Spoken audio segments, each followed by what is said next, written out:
विदेशी ईसाई मिशनरियों के राष्ट्र विरोधी और कुटिल षड्यंत्रों को विफल करने के लिए प्रथमतः कल्याण आश्रम का कार्य शुरू हुआ था।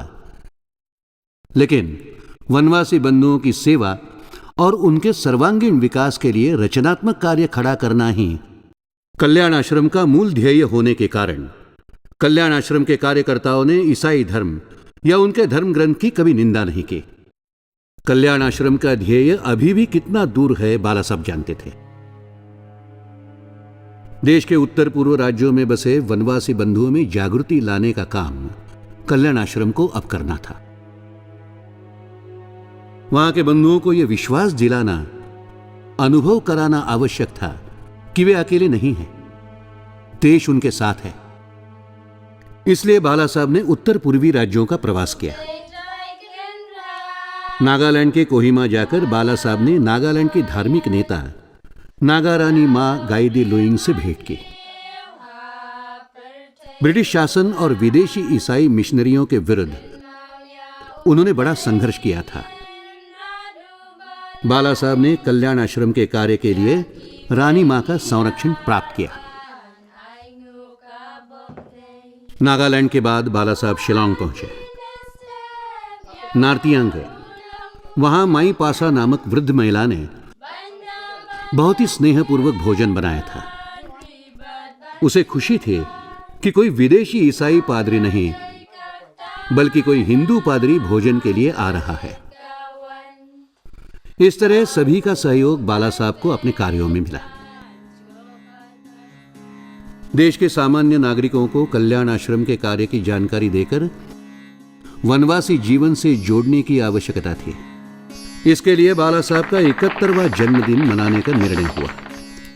देश भर बाला साहब के अभिनंदन के कार्यक्रम हुए। उसमें कई सम्मान निधियां भेंट की गई।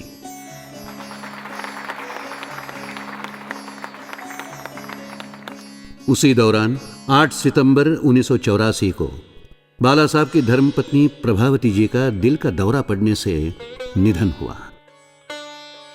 कल्याण आश्रम के कार्यकर्ता अपना मातृछत्र खो बैठे। आध्यात्मिक भाव से ओतप्रोत बाला साहब उस दुखद घटना को ईश्वर की इच्छा मानकर अपने कार्य में फिर से मग्न हो गए। देश के प्रमुख स्थानों पर हुए अभिनंदन समारोहों में प्राप्त समस्त राशि उन्होंने कल्याण आश्रम को समर्पित कर दी। 1987 में विवेकानंद जयंती के अवसर पर एकलव्य खेलकूद प्रकल्प की शुरुआत हुई। वनवासी बच्चों की शारीरिक क्षमता का और नैसर्गिक प्रतिभा का विकास करने में प्रकल्प खरा उतरा। वैश्विक स्तर पर देश का नाम उज्जवल करने वाले अनेक प्रतिभाशाली खिलाड़ी इस प्रकल्प की देन है। वनवासी बंधुओं में जागृति, चेतना, शिक्षा और धर्म के संस्कार हो, इसलिए कल्याण आश्रम के कार्य का विस्तार किया गया। राष्ट्र और धर्म भक्ति से प्रेरित वनवासी शक्ति का दर्शन जगदलपुर में आयोजित विराट वनांचल हिंदू सम्मेलन में हुआ। बस्तर के 1000 गांवों से 30,000 से ज्यादा वनवासी उसमें उपस्थित थे। कल्याण आश्रम के सभी उपक्रमों के लिए राज परिवार के श्री दिलीप सिंह जुदेव जी का भरपूर सहयोग मिलता रहा है।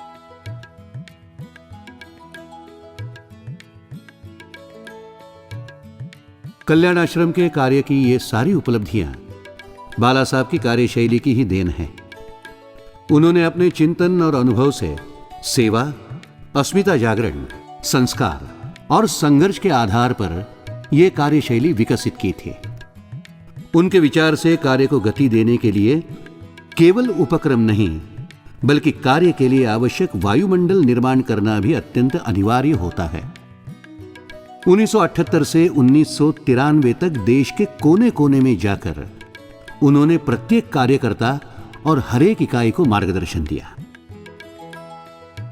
उनकी दृष्टि से कल्याण आश्रम का एक और लक्ष्य अभी पूरा होना बाकी था और वो था वनवासी का नेतृत्व वनवासी ही करे।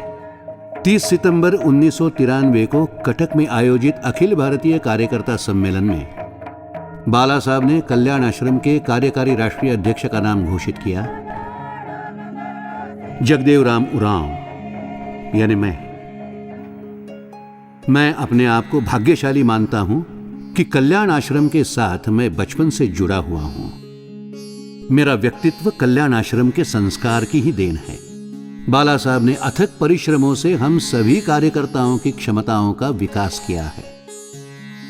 कल्याण आश्रम की कार्य पद्धति और संगठन का जो सूत्र बाला साहब ने विकसित किया है, उसमें उन्होंने हमें ढाला है। उनके दिखाए मार्ग पर तो चलना है, मैं तो बस केवल निमित्त मात्र हूं। कटक सम्मेलन के बाद बाला साहब जशपुर लौटे। 40 वर्षों के निरंतर परिश्रमों से बाला साहब का शरीर अब थक चुका था।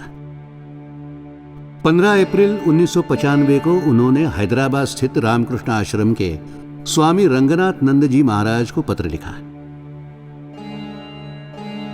आशीर्वचन प्राप्त होने की इच्छा उन्होंने उस पत्र में व्यक्त की थी। गिरते स्वास्थ्य की जानकारी देते बाला साहब ने पत्र में इस बात का संतोष जताया था कि कल्याण आश्रम का कार्य समर्पण भाव से करने वाले कार्यकर्ता तैयार हुए हैं।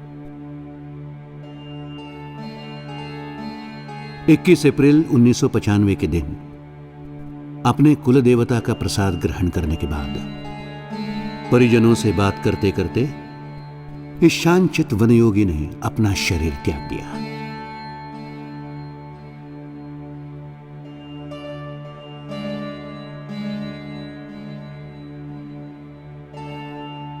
बाला साहब को वनवासी जीवन में अपने राम का दर्शन हुआ था।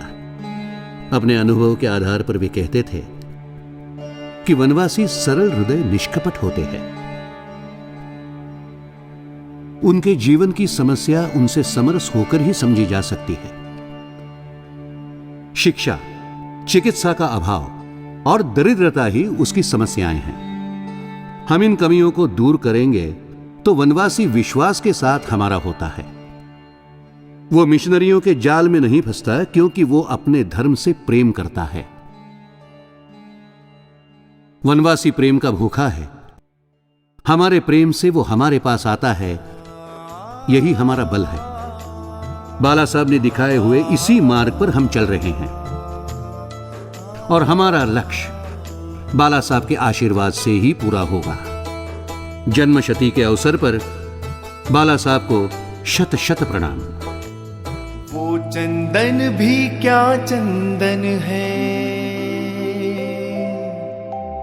वो चंदन भी क्या चंदन है, जो अपना वन महका न सका। वो चंदन भी क्या चंदन है, जो अपना वन महका न सका। वो जीवन भी क्या जीवन है, वो जीवन भी क्या जीवन है, जो काम देश के आ न सका।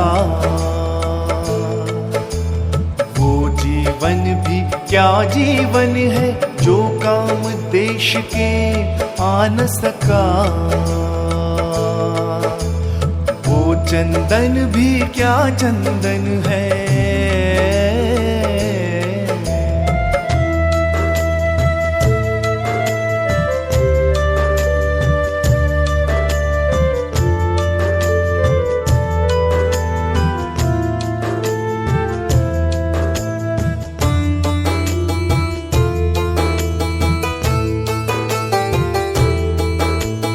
मुनिवर दधिची भय अमर, मुनिवर दधिची भय अमर, जिनकी अस्थि से वज्र बना। संकट समाज का दूर किया, पावन शरीर देकर अपना।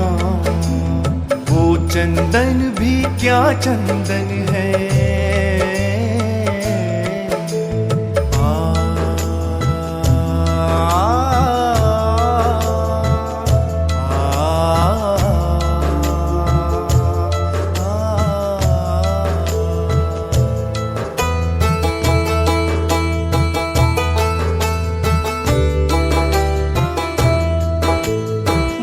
जीवन भी क्या जीवन है,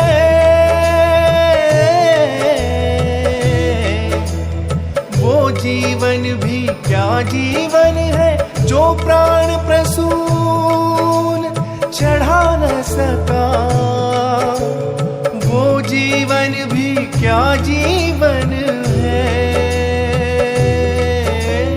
वो जीवन भी क्या जीवन है जो काम देश के आन सका।